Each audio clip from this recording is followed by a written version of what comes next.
La place de Bedouce, c'est une place qui est agréable. Il y a un peu trop de voitures. Et donc ça serait encore l'idéal s'il y avait des stationnements uniquement d'un côté. Voilà, une place semi-piétonne, quoi. Cette place, ça serait bien déjà qu'il y ait des arbres, qu'il y ait des endroits pour s'asseoir, se rencontrer, comme toutes les places de village. Pour l'instant, c'est un parking pour moi. Et je trouve ça un petit peu dommage.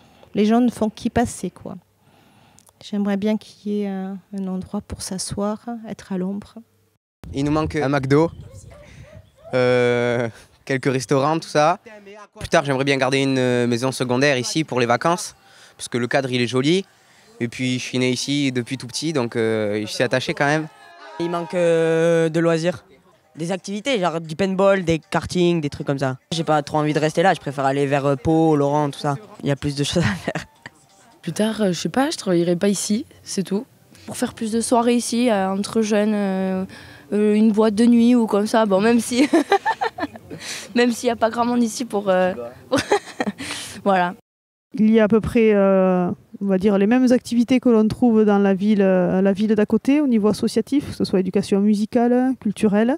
Alors évidemment, c'est récurrent, on n'a pas de piscine, mais c'est pas non plus rédhibitoire, on ne va pas se cristalliser. On a plein d'autres choses aussi, on a du ski, on a des activités de plein air, on peut faire d'autres activités et puis bon, peut-être s'organiser autrement pour compenser ce manque de piscine, même si j'espère qu'on arrivera un jour à avoir un point d'eau ludique, en tout cas sur la vallée. Mais je crois que c'est surtout un état d'esprit qu'il faut qu'on se remette en tête et être fier et être conscient de la richesse qu'il y a ici. J'aimerais que tous ces jeunes qui sont en train d'arriver, il y en a vraiment beaucoup pour moi qui sont en train d'arriver, ils arrivent à rester ici, à être intégrés, ce qui n'est pas toujours évident.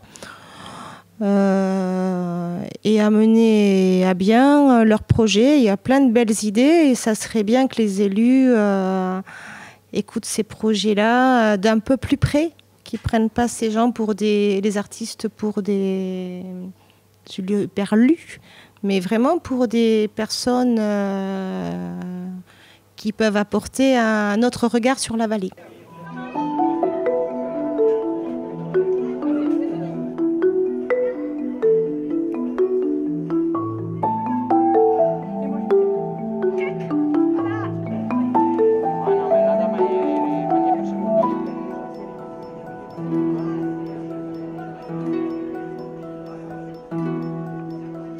Si on se projette quelques dizaines d'années devant nous, dans notre futur, on peut penser que cette vallée a des valeurs qui seront intéressantes à vivre.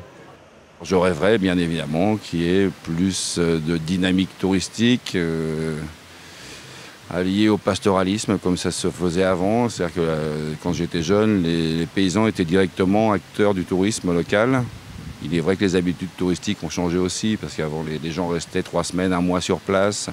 Donc ils allaient un peu les paysans avaient moins de moyens techniques. Donc les touristes souvent allaient donner un coup de main aux champs.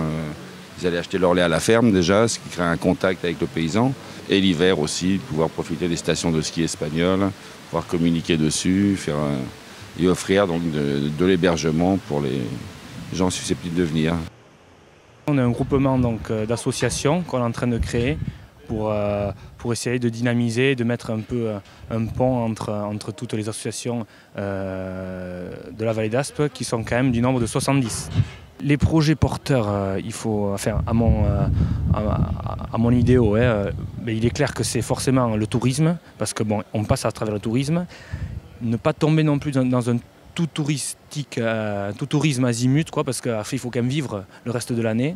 Donc il faut pour moi allier, c'est un liage entre le tourisme, mais forcément de l'industrie compliquée, mais même si des micro-industries, si on peut les implanter, pourquoi pas, ou sinon du travail sur l'agricole, parce qu'on est quand même il faut le savoir, on est quand même la vallée la plus fromagère du monde en termes de au niveau valéen et au niveau nombre d'exploitations, il y a quand même un gros dynamisme au niveau du fromage, donc pourquoi pas développer ce sujet-là. Et voilà, et aussi les produits du terroir, ce qui est hyper important. Quand on voit le travail qui a été fait sur ce fort du Pourtalais, c'est un chef-d'œuvre, quoi.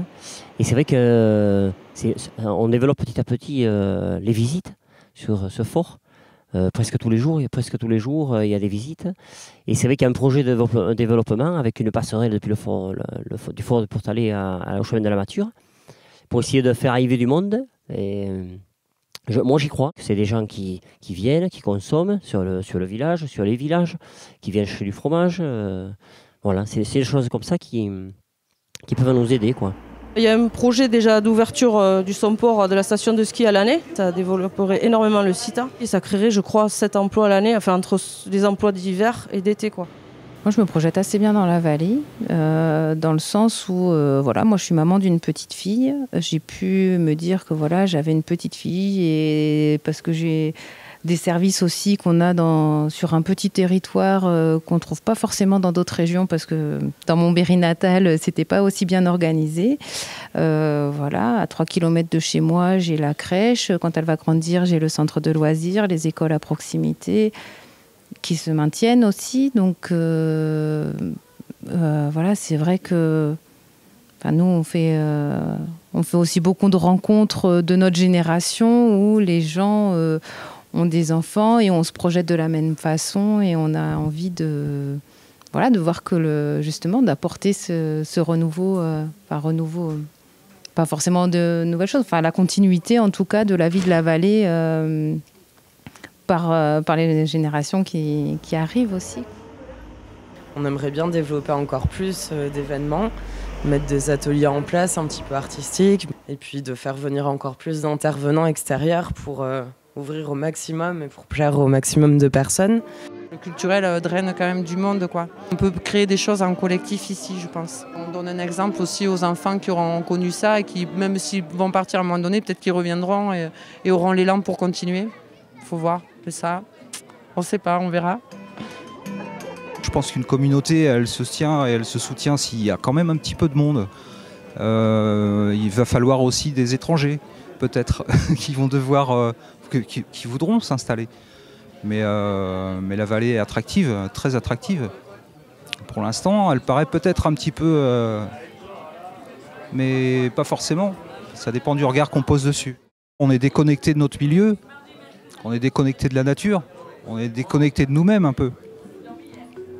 Donc d'abord, il y a ce premier travail à faire. Peut-être chacun avec soi-même. Ici, il y a des choses qui ne sont pas totalement perdues du tout, puisqu'il y a encore des paysans qui vivent en symbiose avec leur milieu, et que ce sont des exemples pour beaucoup. S'ils arrivent à tenir, et s'ils ne suivent pas forcément le chemin, comme certains ont décidé de le faire, de ne pas suivre un chemin de productivisme comme d'autres, qui apportaient des solutions temporaires, mais qui finalement, à long terme, sont plutôt néfastes. Donc pour l'instant, on a le retour du bâton qui peut être très très très très dur. Il faut pouvoir développer ici autour de ces valeurs, autour de principes de vie